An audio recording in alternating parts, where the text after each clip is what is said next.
Сәлеметсіздер ме? Қазақстан тарихы. Бүгінгі біздің тақырыбымыз Ахмет Байтұрсынұлы ұлт ұстазы.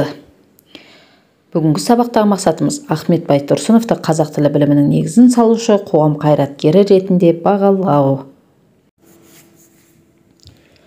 Қазақтың 5 арысының бірі Ахмет Байтұрсынұлы.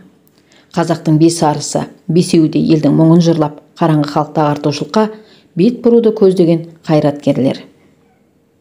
Ахмет Байтұрсынұлы кім? Педагог, қоғам қайраткері, публицист, тіл ғалымы, аудармашы, әдебиеттанушы, ақын екенін білеміз. Ахмет Байтұрсынұлы тұлғасының қалыптасуы. Қазақ әдебиеті мен өнерінің көрнекті өкілі, қоғам қайраткері, Торғай облысына Торғай уезінің Сарытөбек деген жерде дүниеге келген. Ауыл мектебінде оқып, молданың алдынан сауат ашты.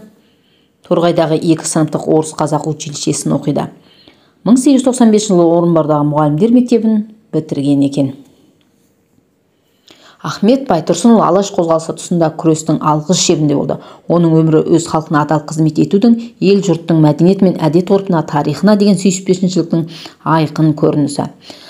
Өзінің халықпен кездесулері кезінде патша үкіметінің отаршылдық саясатының әшкереледі. 1913-1918 жылдары қазақ газетінде редактор болып, халық өмірінің көкейкесті мәселелерін көтерді. Елді өнер білімге үндеген. Қазақ газетінде жарияланған қазақтың бас ақыны мақаласында Абайдың рухани мұрасының қазақ мәдениеті мен ағарту ісіне ықпалын зерделейді.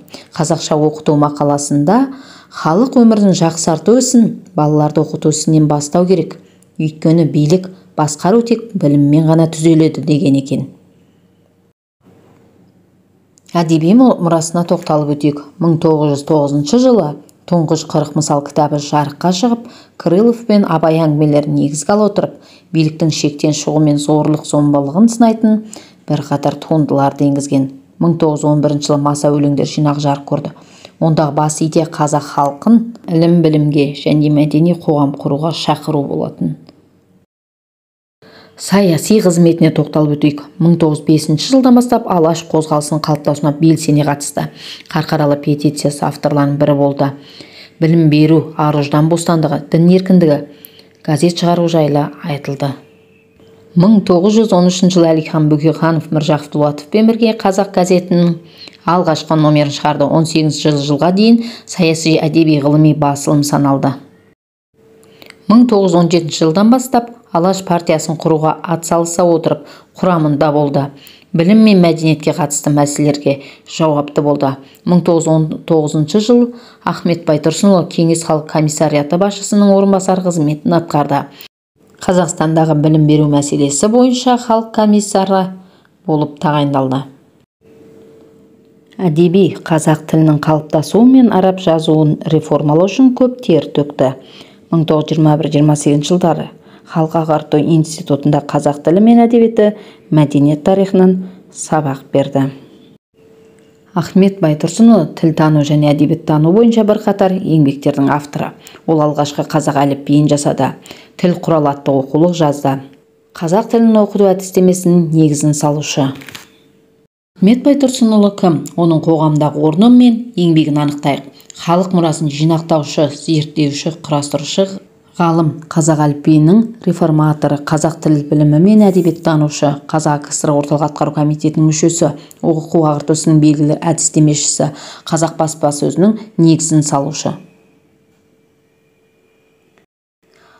Қазақстанның қазіргі картасынан жұмыс істеген орнын анықтайық. Ақтөбе, Қостанай, Қарағанды жерлерінде қызмет атқарған. Бүгінгі сабағымызды қорытындылайық. Ахмет атамыз әр қазақ бай, білімді, күшті болу керек деді. Бай болу үшін кәсіп керек, білімді болу үшін оқу керек, күшті болу үшін бірлік керек екен. Бүгінгі сабақ бойынша тапсырмаға тоқталайық. Өмір сүрген жылдары 1873-1937 жыл.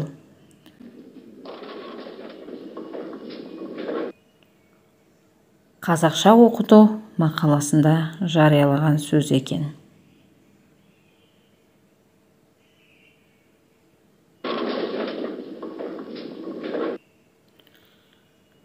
Ахмет Байтұрсынов саясаткер, ағартушы, ғалым.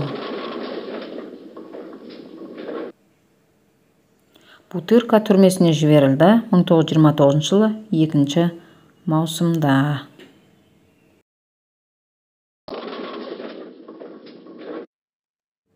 Ату жазасына кесуге үкім шығарды 1938 жылы 8 желтоқсанда.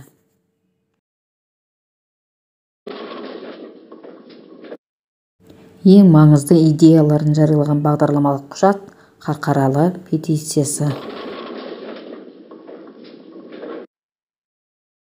Ағартушылық қызметінде төте жазумен басып шығарылған газеттің авторы болды Қазақ газеті.